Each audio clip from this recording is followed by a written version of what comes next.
guys, it's 21 Maxwell here, yet again with another episode in our TNA Making an Impact series.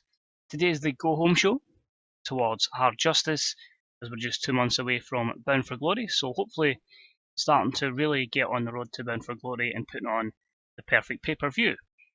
So we've tried to bring in a lot more angles today, because it is a go home show, because you really want every feud to be, there's properly something on the line, and the meaning for it, so hopefully we can put that through in today's show.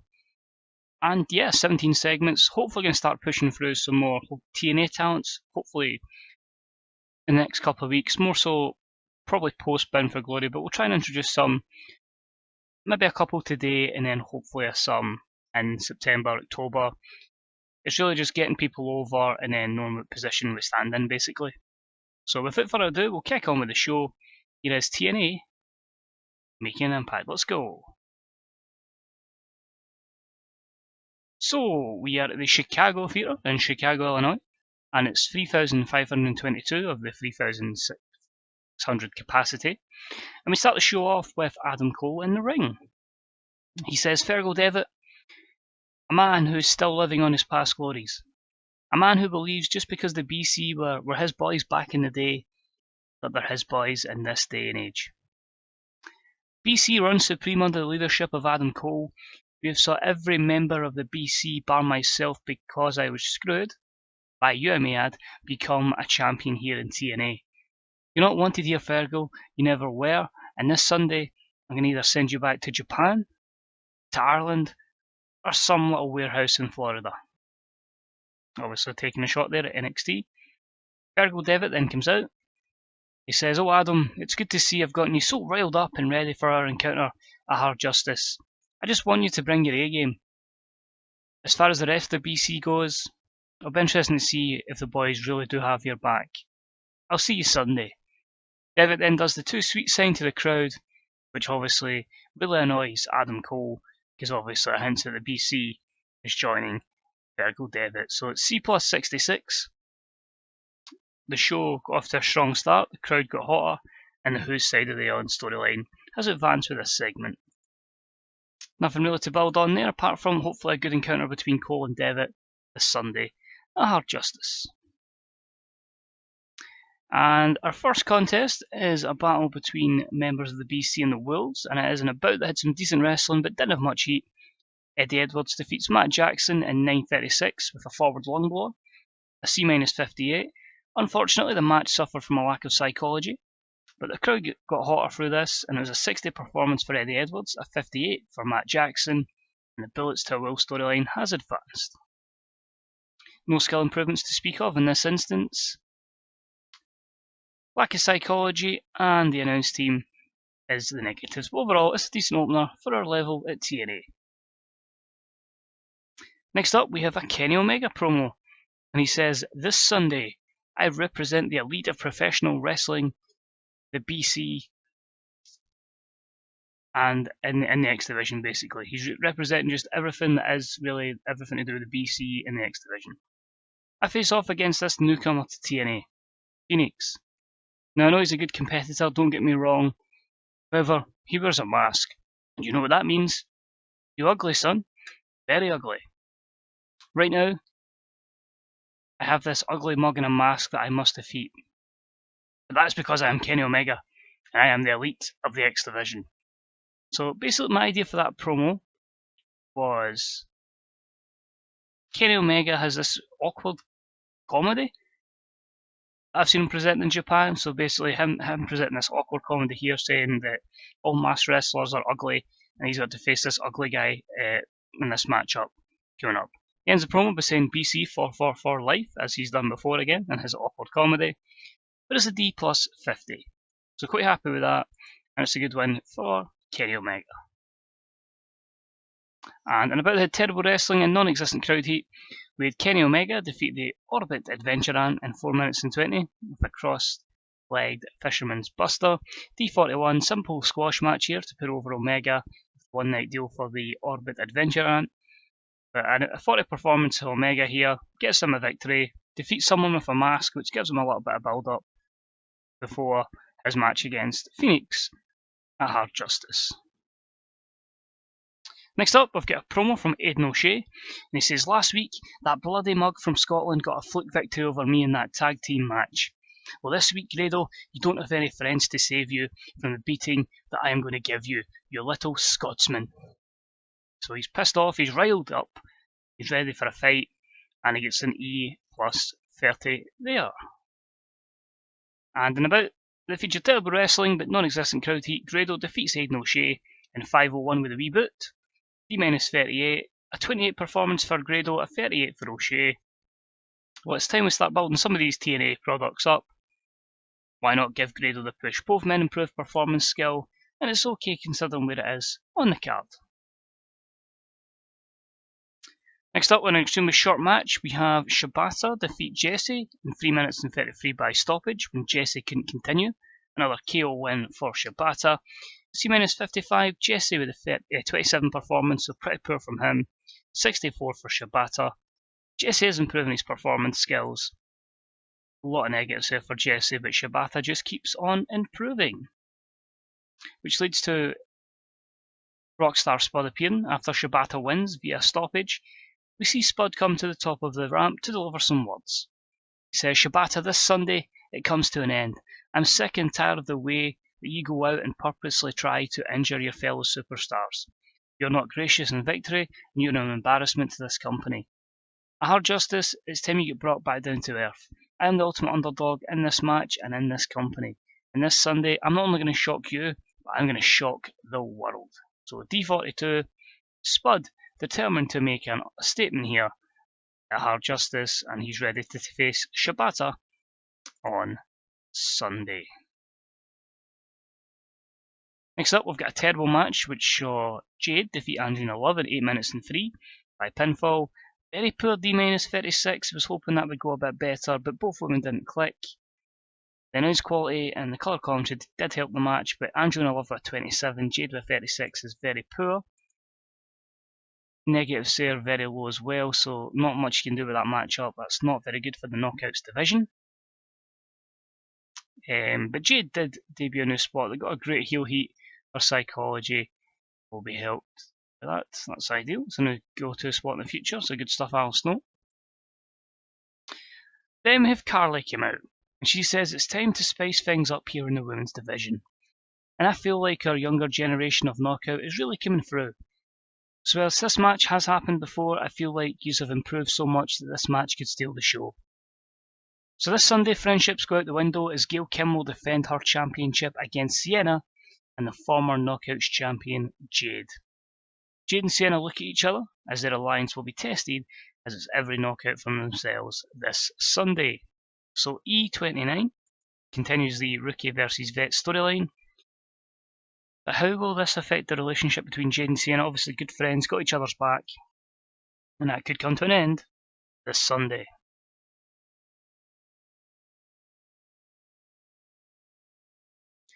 Carrying on, we have a bout that featured decent wrestling but didn't have much heat, and it saw the team of Fergal Devitt, EC3 and Ricochet defeat Bram in the Tribunal in 11 minutes and 33 when Devitt defeated Baron Dax with Shingata's Prince's Throne.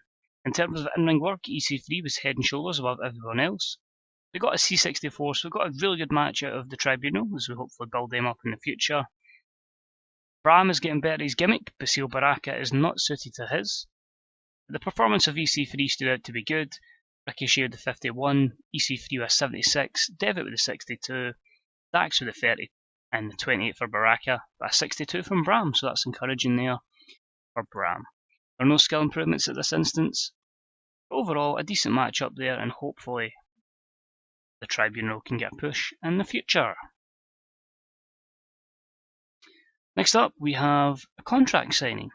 So we start off with Carly in the ring. She's been busy tonight. She says, "Tonight, ladies and gentlemen, we have a contract signing between Mike Bennett and Jay Lethal, which I can confirm will be for the new TNA National Championship." So it's good. Decided to go with the National Championship. A lot of great suggestions in the comments section. Decided to go with National. I felt Central went with last year. TV title's been done before. National just is something different. So Bennett heads to the ring. He says, "Carly, let's be honest. What the hell is even the point of this contract signing? We all know that you're just delaying the inevitable. Mike Bennett, TNA National Champion." So Come on, just, give it to me. He's kind of like just saying to Carly, just really give me the title. Carly says, what the hell is your problem? Eventually, Jay Lethal comes out and he says, you see, Bennett, sorry, this is your problem. You think you're entitled to everything. You don't go out there and earn it. You don't show the world that you deserve it. When I beat you, I will take the TNA National Championship and I will do it proud. I shall raise its prestige like I've raised the prestige of every championship belt I have ever held. Lethal signs a contract with after that statement. Bennett, sign the contract, will you? Says Carly. And then he simply turns around and says, I'll sign it, Carly. And Lethal, I'm going to kick your ass this Sunday. Another segment which would have had a bit more if we were allowed more text space, but it is what it is. Bennett and Lethal one-on-one for the TNA National Championship this Sunday. So D-37, obviously not great entertainment skill on Carly. Still need to get the overness and Mike Bennett up, but hopefully this should be a fairly good match. We've got a promo now from James Storm. Short but sweet, he says, so James Storm is in the Bound for Glory chase. Well, it's about goddamn time. I'm a former TNA World Heavyweight Champion, and this is exactly what I need to put together some momentum to regain it again. So Magnus, this Sunday, you're the first victim of the 8-second ride, so sorry about your damn luck. Basic promo, D+48. The Cowboy looks forward to his match against Magnus this Sunday. They, however, are against each other in a decent match with Bobby Lashley, Jeff Hardy and James Storm defeat the team of Eli Drake, Matt Hardy and Magnus in the battle of the competitors within the Bound for Glory chase, when Bobby Lashley defeated Eli Drake with a knockout punch. A lot more effective than Jervis Cottonbelly's little tickle. If anybody's ever seen Joey Ryan's DDT's videos. But anyway, C65, James Storm with a 48 performance, Jeff with a 68, Lashley with a 68, Jeff with a 64, Magnus 62, Matt 52, and Eli Drake 41. So it gets a few storylines over. You can see here guys that kind of need a bit of a boost, but the likes of Eli Drake, Matt maybe needs a bit more of a boost. Maybe we should be doing a bit more for Bobby Lashley. But overall pretty good. Magnus and Jeff Hardy both improving performance skills. Negative perspective. Matt Hardy had been drinking, he'd been using soft drugs. Not good. He really is broken. In fact, looking at that photo and looking at that, it all makes sense. Jeff Hardy tags in for the babyface team. This is basically just talking about the finish of the match. And starts to nail Eli Drake and Magnus. Really gaining some momentum. Magnus gets a kick from Jeff and backs into the corner, where Matt Hardy tags the back of Magnus. Matt and Jeff have a stare down across the ring. When Jeff says, when Jeff says, no Matt, I refuse to do battle with my flesh and blood again. Jeff turns round, tags Lashley, and he walks out. Everyone looks confused, including Matt. Matt then tags in Eli Drake, and Matt begins to chase Jeff Hardy. Eli Drake is distracted by this, and this is where Lashley takes advantage of him and nails him. It says there with the spear. We'll just go with the knockout punch because that's what it said in the last one for the win. So again, just continuing the storyline that Matt and Jeff Hardy just won't touch Matt Hardy, and Matt is getting continually frustrated about it. 3 minutes 72, and it continues their storyline. And this leads us to our main event, which had great wrestling and a decent reaction from the crowd. It was Rey Mysterio and Drew Galloway defeating MVP and Stu Barrett in 14:34, when Rey Mysterio defeated Stu Barrett by pinfall with a fast roll-up to kind of protect the champion. These at -75 is good for TNA levels at the moment. Great chemistry between Barrett and MVP, so that could be a future tag team if they need to back each other up. The match deserved better colour commentary, but Drew and Rey Mysterio were 70, Barrett with 76, and a very impressive 78 performance for MVP. Championship storyline has advanced, Stu Barrett improving Rumble skills. And to finish the show, just shows Galloway and Barrett staring each other down. Will Galloway recapture his TNA World Heavyweight Championship, or will Stu Barrett have some bad news for him as he seeks to retain the title? It's all on the line. It's this Sunday, and it's Hard Justice. So, a C-58, the championship storyline continues. and overall we did drop to a C+ because of that poor end there, but it increases the pop in all three kind of areas we're in, which is 18 regions, the UK, North America. C+ 70, delighted with that. So it's put us in a good position for Hard Justice. It's a big card we've got. I'll just run through it just now. So we've got Adam Cole against Jericho Devitt. More than likely, I think we're going to have the Young Bucks against the Wolves again, unless I think I might have written it out. We've got some other team possibly involved in that. Keep an eye out for that. Kenny Omega defends the X Division Championship against Phoenix. We're going to have Shibata versus Rockstar Spud. We're going to have Jade versus Sienna versus Gail Kim for the Knockouts title.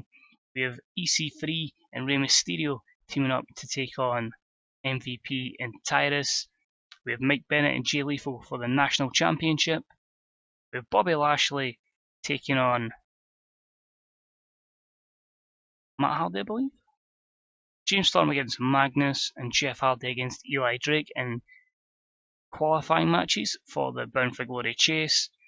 And of course the big one, Drew Galloway, Stu Barrett for the TNA World Heavyweight Championship. So all that, possibly more, so a big stack card, and hopefully we can start really taking strides towards Bound for Glory after Hard Justice in the next event. So encouraging signs. Let's see what we've got here.